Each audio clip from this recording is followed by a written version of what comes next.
เอากับทักทายสบายดีพ่อแม่พี่น้องเนาะทักทายสบายดีพ่อแม่พี่น้องฟังลาวฟังไทยกันเบิดสู่คู่สู่คนพี่น้องมื้อนี้ก็ลูกชายเพิ่นมีข่าวดีนะพี่น้องเนาะเพิ่นมีข่าวดีนะสบายดีไว้สบายดีสิไว้สบายดีถูกไว้สบายสบายดีสบายดีสบายอีกเท่านึงสบายดีโอ้บักกล้องได้สบายดีเห็นกว่าสบายดี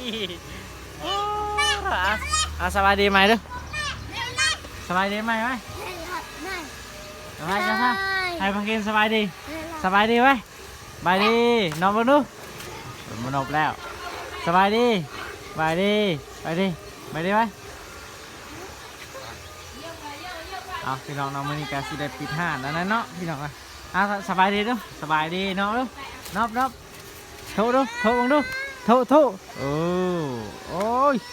สูงเรียเราทุกันได้เอาดีใจป่ะดีใจป่ะได้ไวไฟดีใจดีใจป่ะโอ้โอ้ไม่เจ็บไม่เจ็บเฮ้ยโอ้ไม่เจ็บไม่เจ็บโอ้เพียงเนี่ยโตลมใส่ตัวหนึ่งนะลมใส่ตังที่เราว้าของแท้เพิดกันนักอเลียรอเพิดนักอเลียรอเพิดก็ได้พี่น้องเลยเนาะพี่น้องมือนี่เอาทักไทยสบายดีพ่อพี่น้องเนาะส่วนยำแรงๆพี่น้องมือนี่กับลูกชายเพิ่นมีข่าวดีนะพี่น้องเนาะมีพระอาจารย์ผู้แหละเนาะอยู่ใช่เฮ้ยทีมงานพระอาจารย์พี่น้องเนาะสบายดีก่อนสวัสดีวันนี้ก็กราบขอบใจทีมงานพระอาจารย์ต่างประเทศเนาะเพิ่นได้ส่งเงินมูลค่า1,700,000เพื่อมาซื้อกล้อง Wi-Fi เพื่อให้สัญญาณแห้งมาปล่อยคลิปเนาะขอบใจหลายๆขอบคุณหลายๆเด้อที่ซัพพอร์ตขอบใจทุกคนที่เบิ่งขอบใจหลายๆเนาะพี่น้องเนาะขอบใจพระอาจารย์คำว่าขอบใจหลายๆแล้วก็คำว่าขอบใจผู้ใหญ่ใจดีเนาะพี่น้องเลยคนเห็นคนสงสารลานน้อยพี่น้องเลยก็ได้นี่พวกนี้เนาะเบิ้งพอหนักโพดพอหนักโพดอันนี้คนออกแล้วนี่ป้าพี่น้องกำลังสิปิดห้านพอพี่น้องไปปิดห้านนาเตรียมไปเดี๋ยวเนาะเดี๋ยวบัวขอบคุณเพิ่นนะขออวยพรให้เพิ่นมีความสุขความเจริญเรื่อยๆเนาะเฮงๆนะครับปังๆอายุยืนยาวขอบใจหลายๆที่ซัพพอร์ตพวกลูกๆเด้อก็ให้เพิ่นเป็นอาจารย์ตลอดไปเป็นครูบาอาจารย์เนาะครับบอกขอบใจหลายๆเนาะไปจังนั้นก่อนจังอวยพรอีกทีนึงอันนี้ปาดก่อนไปเขาก็สิจะปิดห่านเลยได้พ่อพี่น้องมานี้เนาะไปพี่น้องเดียวบัวสิพาพี่น้องมาเบิ่งอันนั้นกล่องไวไฟเนาะพี่น้องเนาะมานี่กันเอาจึงได้กะขอบใจหลายๆเด้อนะทีมงานพระอาจารย์หลวงผู้ใหญ่ใจดีเนาะที่ว่าซัพพอร์ตลูกๆเนาะหรือว่าร้านเนาะคนเห็นผู้น้อยเนาะลูกเบาบัวพี่น้องเนาะเพิ่นก็เลยต้นสงสารอยากให้ร้านเพิ่นสลาดเนาะแล้วก็เบิ่งกระต่อกระตุ้นอะไรพี่น้องเอ้ยมีสัญญาณว่าสั้นๆเนาะเพราะว่าเขตชนบทสัญญาณไม่ค่อยแห้งเนาะพี่น้องเนาะสัญญาณไม่ค่อยแห้งเนาะเพราะว่ามันมีหลักเดียวเนาะสัญญาณก็เลยบ่แห้งเนาะเดี๋ยวบัวสิพาไปเบิ้งนะพี่น้องสิขึ้นไปอัปเดตอยู่เทิงเหือนเนาะสิพาพี่น้องมาเบิ้งเนาะมื้อนี้มาเบิ้งกล่องไวไฟว่าเป็นจังไดพี่น้องเนาะบัวกาบ่ได้ไปหาทางน้องเบยพี่น้องเอ้ยเนาะไล่กูไล่คนก็ให้บัวไปหาทางน้องเบยพี่น้องบัวหากันสิได้ปิดห้านมื้อนี้พี่น้องเนาะมื้ออื่นบางทีก็สิได้ไปหาทางน้องเพิ่นพี่น้องนี่กำลังกวาดเนาะเส้นผมกำลังกวาดพี่น้อง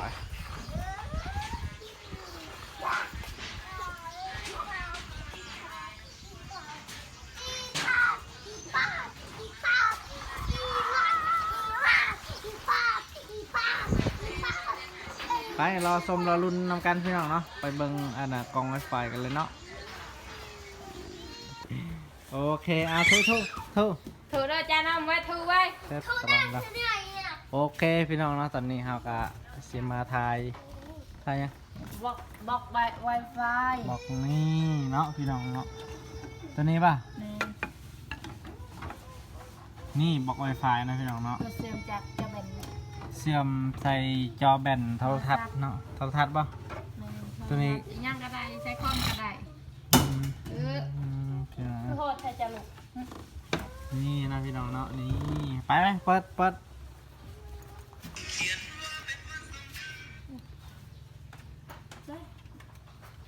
ชื่อมึงเสียบมันบ่มี ขึ้น มันเต็ม โทรขึ้นโทรไปโทรไปโทรไปโทรว้ายมันบริโทรได้หน่อยมันยังเอาแล้วนี่โทรเบิ้งในจักรยางถือกเนาะแตกบัด มันดื้อก็แตก นี่เบิ้งกระต้นเด้อเบิ้งกระต้นเด้อเบิ้งกระต้นนี่พี่น้องได้ว่าสัญญาณป่ะ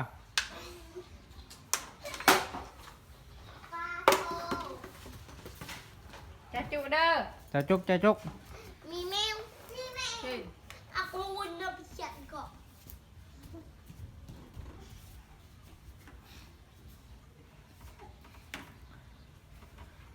ได้สัญญาณเชยพี่น้องไอ้เนาะ กริงนี่เด้อช่อง YouTube เฮา บริเหตุลงคลิปไปเฮ็ดคลิปจากคลิปจะเฮ็ดบริเหตุ จะจุ นี่จะจุกเบิ้งจะจุก นี่แหละสิ่งที่เพิ่นมักนะ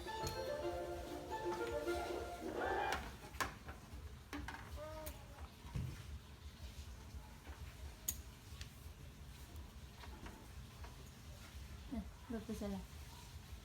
อันนี้ สัญญาณบ่แห้งเนาะ คำและปกติ นี่เบิ้งแล้ว ทูด้วยละทูด้วย ทู ใจเด้อสิ ขอบใจ ใจเด้อ พระอาจารย์หลายๆเด้อขอบใจไว้ ทูไว้ทูไว้ทูกินนมไว้ไว้ ทู ทูใจเด้อทูดีๆทูดี ครบ ๆไปนอนละ ดื้อนะพี่น้องมากขนาดการ์ตูนเนาะพี่น้องเนาะเพิ่นมากเบิ่งขนาด หนอนเจ้านี่ตกมาเมื่อไหร่ฉันจะหัวเราะให้ดู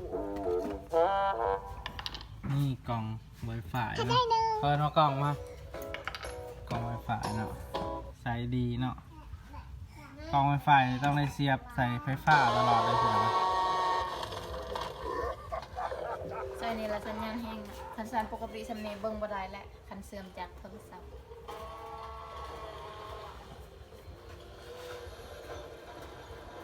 ขึ้นทูด้วยล่ะทูกระดานเต็มนะทูไว้ ทุก เดี๋ยวรอว่าสิ ทุกไหม ไปดีว่าสิไปดี ไปดีไหม ไปดีไว้ทู จากเบังจากกระต้นบริทุกแล้วแบบนี้ ใจเด้อว่าสิขอบคุณอันทีมงานทั้งพระอาจารย์ต่างประเทศเด้อว่าสิเด้อ ขอบคุณดีๆขอบคุณดีๆถ่ายได้ถ่ายได้นั่งถูเด้อถูเด้ ข อ อบใจเด้อวายบริข่าวกล่องเนาะรถก็มีวันนี้น้ำก็ยังไม่ทันได้อาบพี่น้อยนี่เอ้าเจ็ดสร้างอะไรในเสื้อกระเลืองบัดผมดูหน่อย แต่รอดกินแต่รอดจ้ะคอสิหักแล้ว เพิ่นมักเบิ่งการ์ตูนพี่น้องเนาะ เบิ่งแล้วก็อยากได้คือเข้าน่ะรถคันหนึงแล้วเด้ โอเคเนาะพี่น้องเนาะตอนนี้ก็ลูกชายกำลังเบิ่งพี่น้องเพิ่นยืนเบิ่งแล้วเนาะ พูดไว้เลยถูกไว้ถูกเด้อ แมว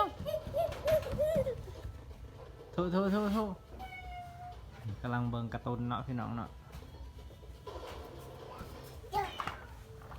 เป็นเห็นกล่องป๊อปกล่องระบาดนี่พี่น้อง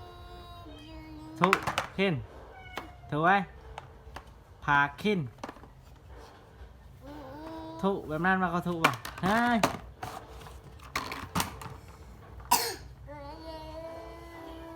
เห็นไหมเนาะกะโอเคเนาะพี่น้องเนาะกะจังไดกะบ่าวบัวกะขอบคุณขอบใจหลายๆเด้อขอบใจทางทีมงานพระอาจารย์หรือว่าผู้ใหญ่ใจดีเด้อเนาะที่เพิ่นต้นสงสารหลานน้อยหรือว่าพาคินเนาะพี่น้องเนาะเพิ่นเห็นบ่มีกระตุ้นเนาะบ่มีเน็ตว่าซั่นๆเนาะพี่น้องเนาะสัญญาณบ่แห้งเนาะเพิ่นก็เลยมีอีต้นสงสารว่าซั่นพี่น้องเนาะเพิ่นก็เลยซื้อให้กล้อง Wi-Fi พี่น้องเฮ็ดให้สัญญาณแห้งพี่น้องเนาะนี่เพิ่นกำลังลิ้นเนาะเขาถ่ายคลิปเพิ่นบ่เบิ่งเลยพี่น้องเนาะคันว่าบ่ได้ถ่ายนี่เบิ่งจ้องที่การ์ตูนพี่น้องเอาขอบใจหลายๆเด้ออย่างไรก็ขอให้พระอาจารย์เพิ่นอยู่ดีมีแห้งเด้อขอให้เป็นพระอาจารย์ตลอดไปเนาะความเจ็บอย่าให้ได้ความไข้อย่าให้มีเด้อเนาะขอบใจหลายๆเนาะทางผู้ใหญ่ใจะดีแล้วก็ทีมงานพระอาจารย์เนาะขอให้เพิ่นอยู่ดีมีแห้งเนาะปรารถนาสิ่งใดก็ขอให้ได้สิ่งนั้นเด้อพี่น้องเอาพี่น้องเนาะสำหรับคลิปนี้บ่าวบัวก็สิได้ปิดคลิปไว้เพียงสำนี้ก่อนพี่น้องเนาะก่อนอื่นก็อย่าลืมฝากกดไลค์กดติดตามให้บ่าวบัวในเด้อพี่น้องแล้วก็ไลค์กูไลค์คนพี่น้องเนาะอยากให้บ่าวบัวไปถ่ายน้องเบอร์ว่าเป็นจังไดอยู่จังได้พี่น้องเนาะบ่าวบัวเขาบ่ได้ไปถ่ายเนาะพี่น้องเนาะบ่มีเวลาพี่น้องเนาะมีแต่ท้าเบิ่งมือก่อนพี่น้องกันว่าว่างๆบ่าวบัวก็สิไปหาทางน้องเพิ่นเนาะพี่น้องเนาะสิมาอัปเดตวิถีชีวิตของน้องคนพี่น้องว่าเป็นจังไดอยู่กินจังไดพี่น้องเนาะเอาสำหรับคลิปนี้บ่าวบัวก็สิขอกล่าวคำว่าสบายดีเด้อพี่น้องสบายดีบ๊ายบายกินบ๊ายบายบ๊ายบายไว้บ๊ายบายบ๊ายบายโอ้ยลินเต็ดหลอดระบาดนี่ เราเนี่ย บ๊ายบายบ๊ายบายไว้บ๊ายบาย นบเนี่ยนบ โทรไว้โทรไว้ ไปจากขนมนบเด้อ มักกระตุนขนาดนี้